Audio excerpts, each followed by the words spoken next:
DEI, winners and losers. This is an interesting topic here because a lot of people are going batshit crazy over this topic on what they think it means, or what they heard their mama say, or what they heard somebody at the job say, and ain't nobody read the goddamn executive order. Yeah. Ain't nobody read that, and we're going to dive into that today. So, first order that they came out with was ending radical and wasteful government DEI programs and preferences. So again, when we look at the purpose, the ultimate purpose of this order was, Americans deserve a government committed to serving every person with equal dignity and respect, and to expending precious taxpayer resources only on making America great. So, like you said, contrary to popular belief, it's not, the first order is not necessarily to stop people from getting a job. It's not to, inhibit anyone from moving forward or making some progress in their life. It's there to reestablish a merit-based system, not a system where the rewards are based upon, how you were born. Yeah, or it's basically what you're capable of. Yeah, it's what you're capable of. And if you joined us last week when we was talking about the importance of STEM, things like executive orders like these coming into place or being removed is making that point that we made last week even that more valid. We have to be qualified. We have to be prepared. We have to be educated. We have to do what we need to do to get to where we need to be to take these jobs and do it, and not just because you're black or because you're a female, because you're a lesbian, or because you're, what's the other, a vet, or because you're handicapped. Of course, this doesn't take away the constitutional right of discrimination. They still cannot discriminate against you. And if you feel as though that you didn't get a job because you were black, or because you were handicapped, or because you were LGBTQ, you'll have a hell of a lawsuit on your hands, and you will win a lot of money. You'll have a couple bags. You'll have a couple bags. You're talking about getting to the bag, you'll have a couple bags. You know what I'm saying? So let's look at what this executive order says. So the next point that it would talk about was, again, federal employment practices, including federal employee performance reviews, shall reward individual initiative, skills, performance, and hard work, and shall not be under any circumstances considered DEI factors, goals, policies, mandates, and requirements. So again, it's not saying you can't get the job, but you're not going to get the job because, again, how you were born or how you identify. You have to be capable of doing the job. Right. Period. Now, the devil's advocate. Okay. Because, there's going to be some people who say, well, that just gives them, a way to, quote unquote, box us out, whoever us is. Which is another false statement because, the benefactors of this DEI implemented initiative. Let me just pull it up. Let me just show you who benefits from this. First, people that benefit from this, no, not this slide, the other one. The list of the people that benefit. Yeah, there we go. You have white women and male CEOs. Now, before you continue, for all the critics, this is the Department of U.S. Labor. So this ain't just us. No, coming up with this, or even the gentleman who tweeted this, Hart Ramsey. It's not just him saying these things. This is the Department of Education. Yeah, here. this is factual. the U.S. Department of Labor. Right? Based on verified statistics and data. You know what I'm saying? And if y'all know anything about our podcast, we dive into facts and we try not to deal with emotions. And so the number one person that benefits from this DI are white women and male CEOs. Number two, you have Latinos and Hispanics. Number three, you have Asian Americans. Then you have Native Americans. Then after that, you have disabled Americans. Then you have vets, people who were, in the armed forces or whatever the case may be.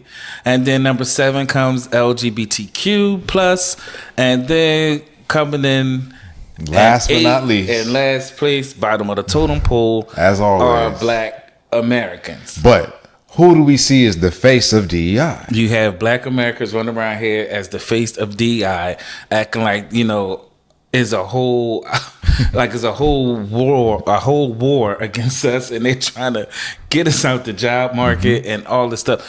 That I said to myself the other day, I said, it's funny, I haven't seen one black person or Black American get online and say, I lost my job because they took away DEI. I haven't seen not one.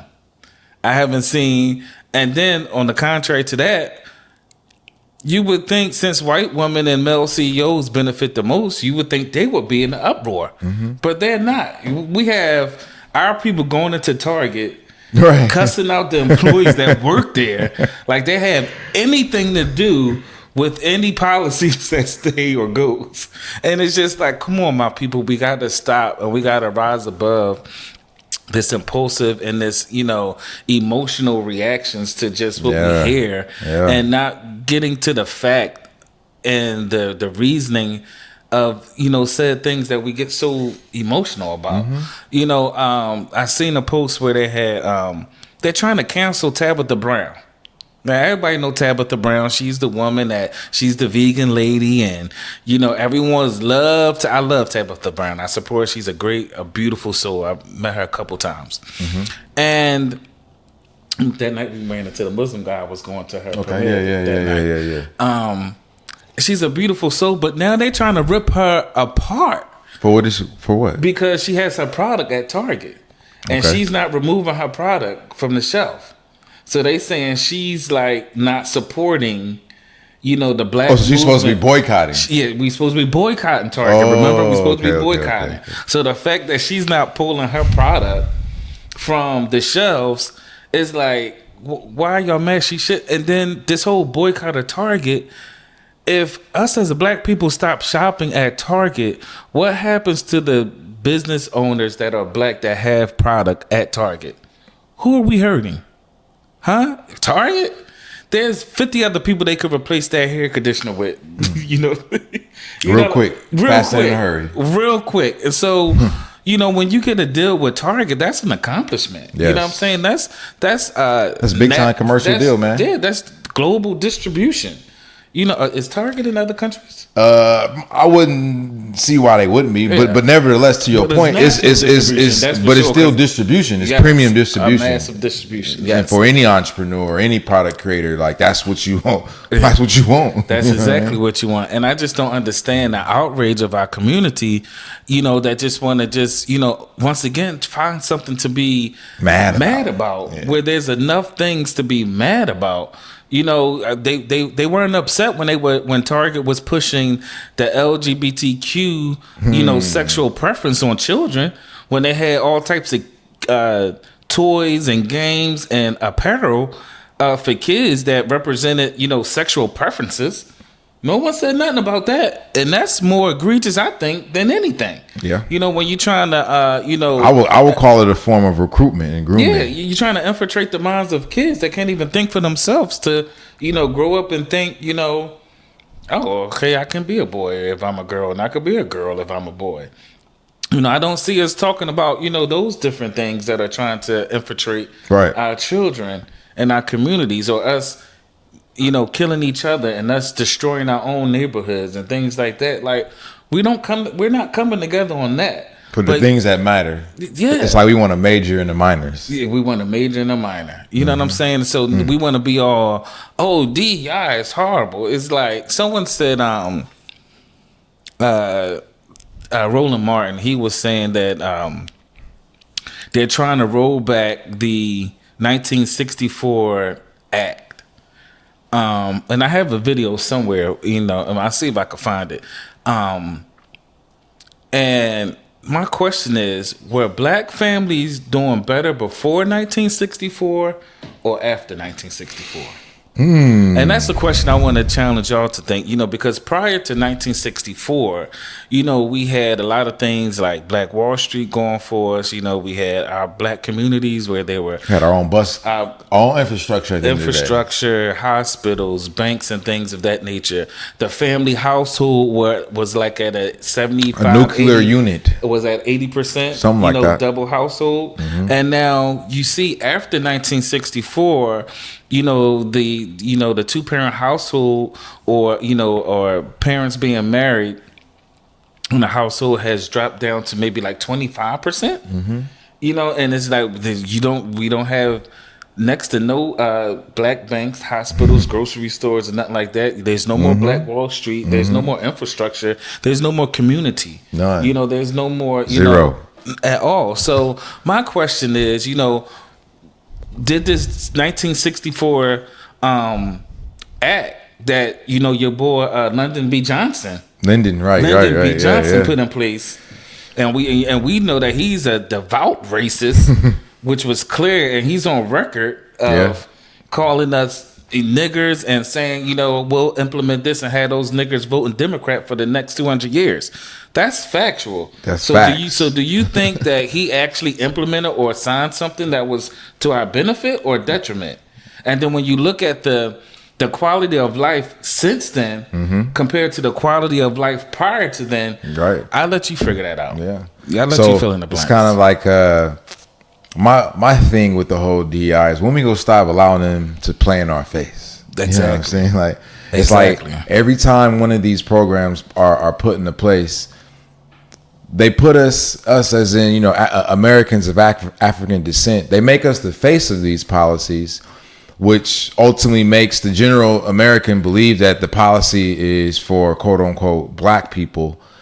When the reality is, black people we don't even get anything from it. We don't benefit from it because there's other individuals in front of us. So it's like going back to the whole amusement park, the line concept. It's like for whatever reason, black Americans, we're always quote unquote, the last people in line. You feel me? And so it blows my mind that we are just allowing them to play in our face. I mean, it's just crazy, man. We just let them play all in our faces, and then it's funny when we speak up, and then when we don't speak up. It's just crazy to me. Like I said, that Roland Martin guy, he went on because a little tangent. He was also talking about they're releasing the files of Martin Luther King and JFK and Bobby Kennedy's assassinations or whatever the case may be. And so Roland Martin is on TV saying like, oh, this is an atrocity because all they're going to do is just defame Martin Luther King's name, and they're going to take his name off the streets and take his name off statues. And it's like, I don't think that's the purpose of them doing that, because they could discredit any of us at any given moment without having to go through any extreme. Yeah. I think they're doing it to expose the crookedness and the corruption of our FBI department. Hence, all the stuff that's going on. Right. And I was doing the Hoover years. Yes. The most corrupt exactly. FBI director of all time. With us reforming it, we just fired, the FBI director because of the debacle she ran with Trump being attempted assassination on Trump, not once but twice. You know what I'm saying? And it's like, she resigned or stepped down or got fired, whatever. She's not in place no more. We got a new one that just been sworn in or whatever the case may be, or he's being vetted as we speak. Cool. So but yeah, it just they're releasing those things because we have to see that there was a power within our power. A pattern of corruption. Yeah, there's a force within our government. There's a corruption within our government. As they say, they draining the swamp of the deep south. You know what I'm saying? Right. So, we just really have to take things with a a grain of salt and really do the due diligence to really get to the core and the meaning of things that are really happening. Exactly. So for all the creators out there who feel afflicted by these DEI measures, you feel like you're losing. You know, what can we do to move forward? You know, what can we do? What is our resolve? Personally, I think if you're tired of being last in line, or if you feel that there's some opportunities that you're going to be missing out on because these DEI programs don't exist anymore, I would encourage you to implement, Boyce Watkins' version of DEI. Oh yes, definitely. I think Mr. Watkins' version of DEI is how you change moving forward. Yes, and so it's the same letters, DEI, but instead of it being diversity, equity, and inclusion, we're going to change it to development, entrepreneurship, and investment. Because again, if you develop yourself, you engage in some entrepreneurship, and you invest in yourself, then again, you're still going to be able to move. So going back to you, so for all of the brands who aren't going to be in retailers anymore, you can still get access to global distribution, by direct to consumer, selling your product through your own platform, ideally on the internet. Now, granted, you're not going to have the foot traffic that you may have been accustomed to by your product being in a big box distributor like a Target, but you can still have your product will still be available and accessible to the world. And it's all about moving forward, right? And it's all about moving forward, right? Life doesn't, or life should not, or should happen. It just happens. Yeah, life doesn't turn out the way it should. It doesn't turn out the way it shouldn't. It just turns out the way it does. Right. And so it's up to us to know and to be cognitive of what's next. And right? And how we move forward and come out of whatever situation better, stronger, and wiser. Yes. So I shout out to what's his name? Boyce Watkins? Yeah, Boyce Watkins. Shout out to Boyce Watkins. Shout out to Boyce Watkins for sure, because black success isn't luck. It really isn't. It is strategy. But this is something that isn't solely reserved for quote unquote black people. Like anybody, any American, you just don't have to be an American of African descent for to operate off strategy. No, and this is for anyone. This is for anyone. Anyone can develop. Anyone can be an entrepreneur, engage in entrepreneurship, and anyone can invest in self. So, before we, as we segue into our next topic, remember, ladies and gentlemen, if you feel afflicted here, it's okay. Just figure out what to do next. And 9 times out of 10, what to do next is going to revolve around some level of development, entrepreneurship, and investment in self.